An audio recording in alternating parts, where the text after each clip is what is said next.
Hello, everybody around the globe. Good morning, good afternoon, good evening, whatever is currently applying for you. Let me have Hung here with us. 1 second. I can just do that when the webinar is starting. I will find him in our list and I will make him active. So, yes, it's loading. Welcome to our webinar today with the topic of Heads Up Project Developers. Level up your strategy game from project implementation to profitable operation. As you see, I'm joined by wonderful colleagues here. First of all, I have Dung. She's from Hanoi, Vietnam, has a Bachelor of Economics from the University of Kassel and is with us since summer 2020. And her current role is she's the Business Development Vietnam responsible. Also, I have Joel Wagner here with me. I looked up I know you for some years now, but I still looked at your LinkedIn profile and your hashtags I liked, yeah. Hashtag wind energy, hashtag renewable energy, hashtag energy transition, and hashtag digitalization. I think that's all people need to know about you. That's what you're burning for. And yeah, your main role currently is the head of the business development and sales, but you are here today to share your experience from your 3 years in Singapore with us. We have been with the Asia Power Development Platform as a technical director for renewable energies and project developments. So, and last but not least, Hung, we can't see you, but I hope the connection is well. You are live with us from Vietnam, so thanks a lot for joining. You are a local wind expert from Vietnam. You have been there for the whole time for the renewable development in the last years, and you've been taking there a leading role in project development and for the implementation of renewable energy projects. I can see you. Hello, nice to see you. Everything is working. Hi. Always a relief. Sorry for the connection. No Yes. problem. Hello, Dennis. Hello, Chair. Hi. Hello, So happy it works. So I can see the topic is pretty interesting to participants from around the globe.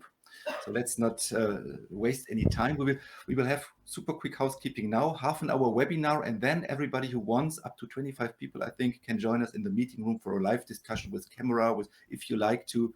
So let me just show one slide here for the quick housekeeping. I have to switch here and I have to switch here. It's pretty short. We are recorded, you're not recorded. We are not calling out any names. We will not give any specific project details and so on. Confidentiality is pretty important for us here. If you have questions, you can put them to us in the chat. I will check them. I can maybe put them here right in our session, or I will put them for the breakout session afterwards in half an hour from now. So that was the housekeeping already. Let's go back here. And I think we would like to start with a quick question for our audience. Let us see which industry. It's always great when it's getting messed up when you go live. So which industry are you connecting from? If more than one applies to you, just click whatever is best, what reflects best for where you're from. Let us quickly collect a couple of the answers here. Oh yes, it's again a broad distribution. Let's wait for 5 more seconds.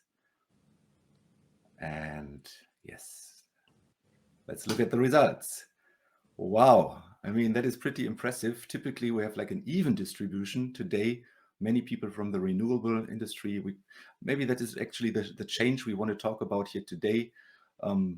Yeah, old traditional players diversifying their portfolio. We will look at this pretty soon.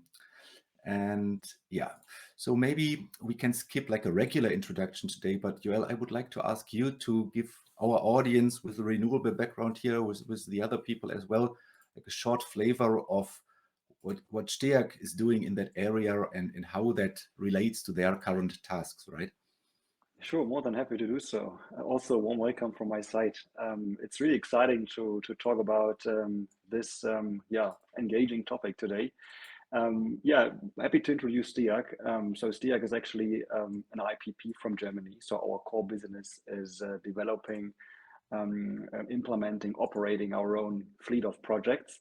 But today we really want to emphasize on our credentials, experience with respect to renewable energy projects. What you see here is our global activities with respect to wind and solar PV. STEAG obviously started in the thermal power sector more than 80 years back. But in recent years, as many other IPP fellows, we have transitioned from thermal power generation towards renewables.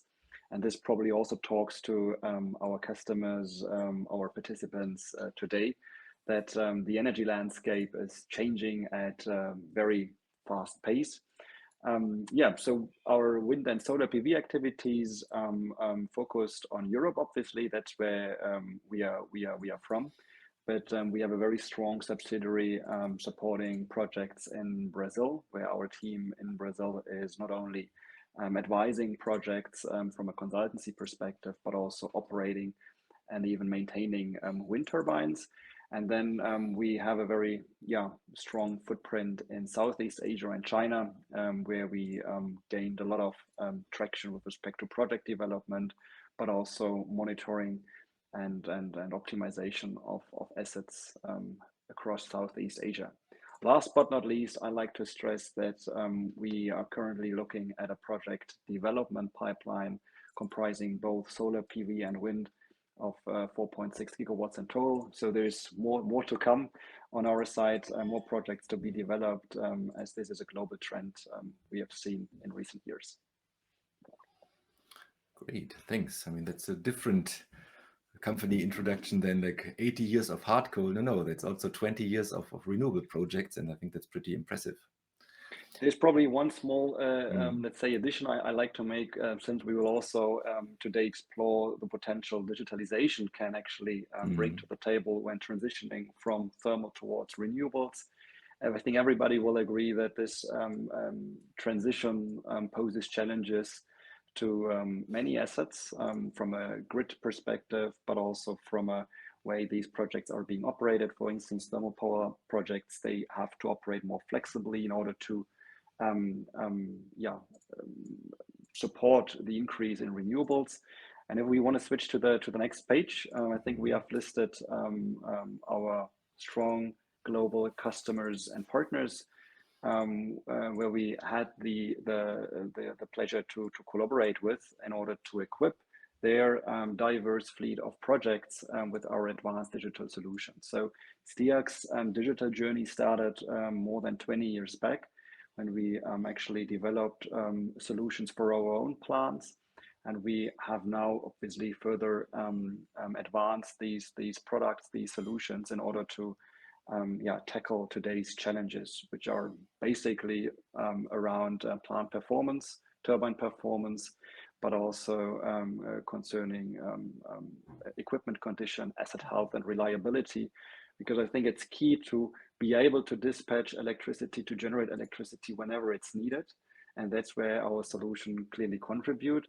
And it's really exciting to see that many leading industry players like Ørsted, like Sembcorp, Malakoff, or RWE, NTPC from India, everybody is basically looking into this subject and is exploring the potential digitalization can actually bring to the table when operating and managing a fairly diverse fleet of assets, for which you then need obviously a toolbox which follows a certain technology agnostic approach. And that's what we have been focusing for quite some time. The solutions we bring to the table, they are able to monitor, optimize, support all kinds of asset technologies. And that's probably a strong argument when it comes to running this diverse fleet of projects. Great, thanks a lot. So let's have a quick second poll here to check where our audience is from, so we can focus even better on your challenges. So if you don't mind, let us roughly know. Answers are coming in. Currently, Europe and Southeast Asia are par. So I think that's enough. Thank you. Let us show the results. That's good. It's also a diverse audience today. And this, Dennis, maybe I can add. I mean, I really like the result because I think energy transition is a global trend. It's a trend we do not only see in Europe, where the energy transition started more than 20 years back, but we heavily see countries in Southeast Asia facing similar, let's say, developments. I think today we want to talk about how these developments pose certain challenges to those who actually implement projects on the ground who face questions on how to actually carry out asset management, etc. And that's a great segue to our content here. We are talking about Vietnam pretty soon, Southeast Asia, but also Europe. It's everything can be like an example for the other parties. So even our audience from India today, if we talk about Vietnam, there might be the same challenges, and so we can learn. So let us jump into that. Maybe before we go into Vietnam in detail, Joel, you can share a little bit with us what's going on in Thailand and Singapore, reflecting your experience 2-3 years ago, and like where are they now? Where are they coming from? What is the next step for everybody, just to have a starting point there for our discussion? Yeah, I think it probably makes sense to point out the similarities many Southeast Asian countries currently face. And the one thing all the countries have in common from my perspective is that they are exploring ways to quickly transition from centralized thermal power generation towards renewables. There are different approaches, different frameworks, different countries put in place in order to encourage the development of new renewable energy projects, wind and solar. For instance, if we look at Malaysia, there is a very strong support scheme for large-scale, utility-scale solar projects. We see Singapore being a sort of knowledge technology hub where a lot of solutions, advanced solutions, digital solutions are being developed, implemented. And then we see countries like Thailand with big players like EGAT who are heavily diversifying their fleet of projects. So all the big utilities in Southeast Asia, being it Sembcorp, Malakoff, TNB, EGAT, everybody is basically looking into diversification. They keep their thermal power projects, but they add renewable energy projects at fairly fast pace. And this poses challenges not only to these projects which are being implemented, but also to the grid, because in some countries the grid is not really well prepared to absorb the volatility of these renewable energy projects, which requires some mitigation measures. And that's actually where we started probably 4 or 5 years back when we collaborated with the big utilities. Thanks for sharing this slide again. That we really teamed up with the big utilities in order to equip their fleet of projects across multiple countries. So if we switch to the next page, this just gives you a snapshot of projects which we have supported with our digital solutions. So in Thailand, where we started, we are already talking for 5.5 gigawatts of project capacity, which are utilizing our digital solutions.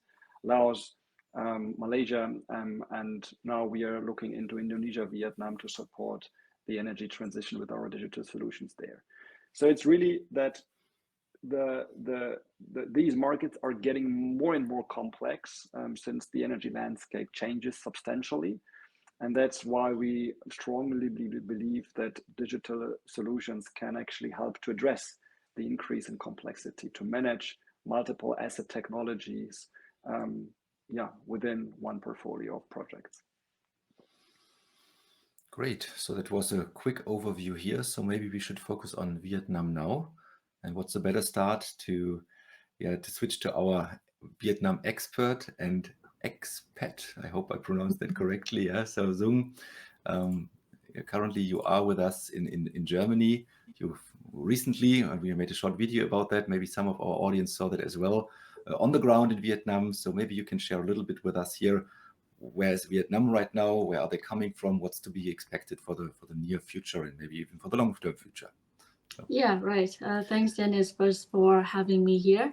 And I must say that when I joined STEAC back 2 years back, and I was really surprised, and it was very encouraging for me to see Vietnam taking the leading role in the energy transition, not just in the area, but also around the globe.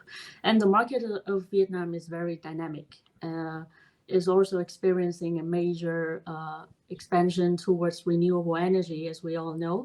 And Vietnam, in the last 2 years, it added more than 20 gigawatts of renewable energy, and out of which 5 gigawatts are wind.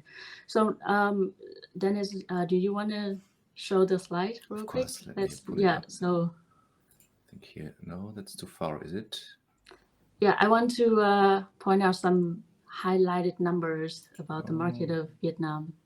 So a little bit lost this slide, or a later one? I'm sorry. Not this one, but maybe we failed to update it, but that's okay. Yeah, I can just freely talk here. Okay, so, okay. Yeah, so sorry.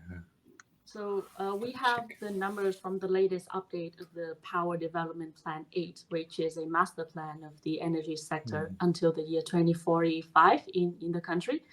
And there are two highlighted numbers that I want to talk about, which is one, in the next 3 years, the country is aiming to have only 4 gigawatts of coal capacity, and then it will stop in the future. But Is they that better? want to have exactly this one. Okay, good, we found it. Yeah, so I want to draw your attention to the two boxes at the bottom here. So only 4 gigawatts of additional coal capacity in the next 3 years. But then until 2045, it will remain the same. So they are no longer planning to have more coal capacity up from 2045. But they intend to have 7 gigawatts of wind capacity in just the next 3 years, and the number is going to be bigger in the future. So in brief, right, for short term and long term, the priority of the country is obviously decarbonization. Yeah, and but this is a very, I must say, an impressive number for the country, 20 gigawatts in 2 years. But this is also not where they just sleep on the victory, right? Where this is just the beginning of a very long journey that they are going to. And for example, for owners who have completed the project on time, they are now facing the demanding question on how to organize and optimize their project. And for those who haven't completed the project, the feed-in tariff deadline has ended, and now they have to prepare for the auction scheme that is about to come out in the country. Right. Yeah, and I think that's a super. Yeah. Let me add to that, because that's a super interesting development. So you need to keep in mind that when developing projects under a feed-in tariff scheme, where the government policies give you clear visibility of what the energy price will be as soon as you dispatch electricity to the grid, that gives you a lot of visibility on what are the commercials around your project.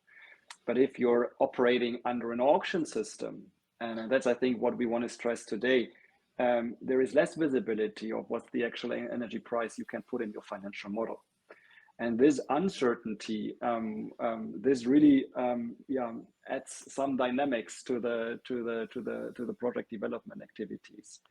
I think maybe we can share some of these dynamics just to make it, let's say, easier to understand. So let's make this example of, or let's put yourself in the perspective of a local developer who is about to develop his project. So you collect some wind data, and you probably put up your met mast, based on which you then intend to forecast future energy production. But there are certain assumptions you need to take into consideration. There are certain cost assumptions. There are certain technical efficiencies of individual turbines you need to factor in order to predict what are the commercials of your project, which then help to derive a feasible energy price you're willing to submit as part of your bidding, as part of the bidding process. And this is a completely different ball game than if you operate under a feed-in tariff scheme, where the framework gives you the boundary conditions under which viable projects can be operated. So understanding the uncertainty of these assumptions, which you need to put in your financial model during the development phase, this is a key element of reducing, let's say, the contingency for you to bid more aggressively, more accurately for a project currently being developed. And I think that's probably a good point in time to share the next poll, Dennis, because we are curious to understand what Absolutely. you think are the key, let's say, areas of uncertainty which need to be taken into account for you to submit successful bids under an auction scheme.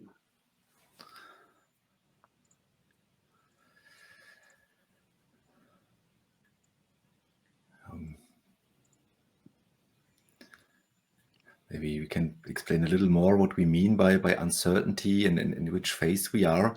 I mean, this is, I think it's a little hard to understand in the first step. Yeah, so we are in the development phase. The project hasn't been implemented yet. You're talking to OEMs, you're talking to several contractors to firm up certain cost assumptions. You're looking at the wind data which you have collected at your specific site. In Vietnam specifically, we have seen many sites which fall into the complex terrain category. So where one single met mast may not be fully representative for the wind conditions across your project site. Right. And this simply triggers certain uncertainties during the development phase. Good. I think now it was easier to understand. Let's look at the results. Everybody, thanks for your opinion. Let us look at the results. So Joel, are you surprised? Well, so from what we have seen, that many participants are from Southeast Asia. I think it's to be expected that a lot of participants see grid downtime as a key area of uncertainty, and that's actually also to be expected to a certain extent. But I can share when we were looking at projects, when we were developing projects in Vietnam and Indonesia. We also had difficulties to really estimate the amount of grid curtailment which a developer should consider in the financial model. So in general, we are talking about the operational losses where grid downtime is one part of it. And I think the interesting question remains, what can we do in order to reduce the uncertainty? Or in case grid curtailment occurs, what can we actually do in order to mitigate, in order to minimize the impact of grid curtailment? Because if we can reduce the uncertainty, if we can assume more aggressive, more reasonable assumptions, then this will help us to succeed in an auction scheme. So only those who develop the best projects, only those who have full visibility of all these techno-commercial drivers will actually be in a position to submit successful bids. But for those who have implemented their projects, I think we can also share some solutions on how to mitigate impact of for instance, grid downtime. And I like to make an example in order to stress this a little bit further. When you sign your supply agreement with OEMs, many OEMs offer a long-term service agreement. They offer a certain availability warranty, energy-based or time-based. But there are certain events which are excluded from their responsibility for very good reasons. OEMs can't be made responsible for grid downtime because it's outside of their control. But if you have a digital solution which helps to identify certain maintenance needs and which can be carried out during times where the grid is not available, this helps to avoid additional unplanned downtime when you carry out these activities during times where the grid is not available. So this really helps to mitigate the impact. But what is actually needed in order to get there is a solution which accurately tells you or guides you turbine 2, 5, and 10 could benefit from certain inspections or certain maintenance activities. So what we are aiming to do is we aim to add value beyond OEM's scope of duties. They are there for very good reasons. They operate, they deliver their availability warranty, but it's important to understand that certain events can't be covered by these long-term service agreements, and that's where we come in and where we leverage our digital solutions in order to optimize beyond what already has been agreed. Similar with the turbine performance warranty. I like to emphasize the term warranty. The power curve performance warranty is a warranty, so you can assume that the actual performance of your machines is actually higher than what has been guaranteed by OEMs. And again, our solution helps to accurately monitor turbine performance in full accordance with IEC requirements. Our solution is certified by UL, so it helps really to accurately keep track of individual turbine performance, and if there are underperformance issues, you can quickly implement mitigation measures in order to keep turbines at constantly high levels. So for sure, that sounds helpful for the real project world of developing and operating. So maybe we can now switch to Hung and Sung to discuss a little bit more about the challenges while implementing and operating those projects. Unfortunately, I cannot put Hung here with us on the big screen, but if everybody would move their mouse on Hung, we are almost same size, so I recommend that. So maybe you can take over a little bit, and don't worry, we have like 5 minutes without a rush. So let's have a Okay, look. sure, Dennis. Thanks. Anh Hong, let me ask you this question first. And we discussed, and we all see that feed-in tariff deadline was a challenge. And as a local developers, what else do you see that was challenging for owners and for you as a developer to complete your project in 2021? Thank you. Yes, the 2021 was very difficult for all the owners in Vietnam. As you see, because of the infection of COVID-19, OEM could not deliver turbine or component in time, as well as the lockdown situation, and also the lack of technical field advisor were a problem also. And about the local owners, they have to pay more money for wind turbine installation and commissioning phases for the work performed. And up to now, after expiration of the FIT deadline, nearly a half a project has not achieved the deadline. But up to now, basically, they have finished the construction phase. Yeah. Oh, okay. So my understanding is that the developers, under any circumstances, so the priority is to get the project done, right? Even if they have to pay more for some procedures. And I want to ask Joel if you could think of consequences when people were so focusing on the timeline. Well, first of all, I like to emphasize that focusing on the timeline is clearly the right decision, because there was this attractive feed-in tariff scheme in place, $85 per megawatt hour, if you manage to connect your project by October 21, and you need to get there. If you face a delay, or if you can't connect the full project by October 21, you won't qualify for the feed-in tariff. So focusing on the timeline makes sense. But this probably requires also to sacrifice other priorities like quality, like QA/QC, like proper commissioning procedures, trial run procedures, power curve verification procedures, which you otherwise would have been followed, could have followed if timing or if the deadline wasn't there. So this is probably something many developers experience, but from my perspective, they took the right decision to prioritize, to focus on getting projects implemented in order to secure the feed-in tariff. Right. So this brings me to the next question. Before asking the question, there's one point I want to say that Joel and I had a trip back in April in Vietnam, and we had multiple discussions with owners with developers and operators there. And we see there are two groups of owners. One are people with a short-term perspective, which means they develop a project and then implement and will sell it down in the time of 2 years. And the other group is those with long-term perspective, which means they will have like a IPP mindset and they will keep operating the project for 20 years or so, like STAC. But for the first group, so the group of project owners with the short-term perspective, and they will definitely benefit from our warranty assessment scheme, right?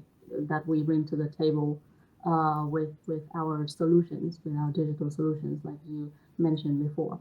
And it helps to ensure the turbines perform, and then it also ensure that turbines are in good condition, which will maximize the value of the project at a later point in time when they want to sell it down to the next investor. But for people with long-term perspective, they are considering to have a different O&M setup. So, Enghong, you must have been talking to your community about these O&M setups, and do you want to comment on this? What is your opinion? Yes, thank you for asking. I agree totally with you, Ms. Duong. I have worked with some owners, and I also had some discussion with another owners about the operation and maintenance phase. Literally, I see that the perspective between the owners whose project with 3 to 5 years of operation much differ to the ones who have just stepped into the wind market. The 3 to 5 years of operation owners want to reduce the dependencies on the OEM service to minimum the scope of services from the OEM, since they see that their operation teams can perform the operation and maintenance activities. Meanwhile, the just operated project owners have no experience or lack experience of the activities on the operating wind farm. So normally they use the services from the OEM with quite a long duration. So to answer your question, my thought is in the long run, I think the owners after 2 years of O&M phase will tend to reduce gradually the service scope of OEMs to reduce cost. I think owners then mostly just need the services related to the major or important parts from OEMs. So it's best if the digital solution come from the first day of the wind farm project. But in case of after 2 years, I also think that this is really a good chance for the third parties with new digital solution can exploit. Thank you. I think I fully agree with what you just said. I mean, this clearly suggests that many developers are in a situation to actually explore on how to best approach asset management and operation and maintenance activities. And I think in a separate session, or if we switch to the breakout rooms, I think we can cover STIAC's approach towards asset management in more detail. But I think I just want to touch on what you just said, that what digital products, digital solutions can clearly add is its transparency. It is to help owners, investors, even service providers to better understand the generation characteristics of their machines. Yeah, and that is, I think, something which is super relevant for the market these days, because from what I've experienced from doing business in Vietnam since 2017 is that the Vietnamese community is super eager, super entrepreneurial to get things done, to catch up very quickly. And that is super encouraging to see. And I strongly believe that the Vietnamese market has already, but will continue to take a leading role in implementing these projects. And will probably take a leading role in Southeast Asia to fast track energy transition from thermal towards renewable energy project. So this is super encouraging to see, and we like to contribute. We like to share thoughts, experience, best practices from how STIAG approached the IPP business, and we were more than happy to continue this discussion with you and others. So, since we are running out of time, I propose if anybody has additional questions, just shoot me an email to dennis.braun@stiag.com, and I will make sure that our experts here, Hung or Zung or Joel, will reach out to you. And maybe that's even a topic for another meeting later on or for another webinar. Just let us know what really resonated so far with you. So what I was impressed, and we started like everybody can learn from each other, from the preparation discussions and even what you said right now, this perspective of getting things done. I really like that part there. Yeah? Maybe sometimes you can overdo stuff, you can talk too much, you can plan too much. I was really impressed about this project pipeline that Zung showed us here, how fast it was, and not only the share of renewables is increasing, everything is growing. And that is pretty awesome to see how much energy there is, and to really see how they are changing over time, and that we can help and share our experience at some point. Yeah. So it's always a question where you are and what you need. And so I think sometimes it's the experts, sometimes the local people, the local workforce, and sometimes maybe a good and a highly developed software tool and digital solution to help you. Depends. Yeah. It's not one size fits all, but it's everything at its time. So now I would like to invite you all to join us quickly for the meeting room, if you like. I have the link here. I will post it again. And thank you all. Let us know if you are interested in further sessions of this topic. I think that was a great participation today. Thank you all. Thank you, Hung. And I hope to see you all in a minute in the meeting room. Thanks from my side, and bye-bye. Yeah. Thank you. Thank you. See you. Take care. Bye. See you.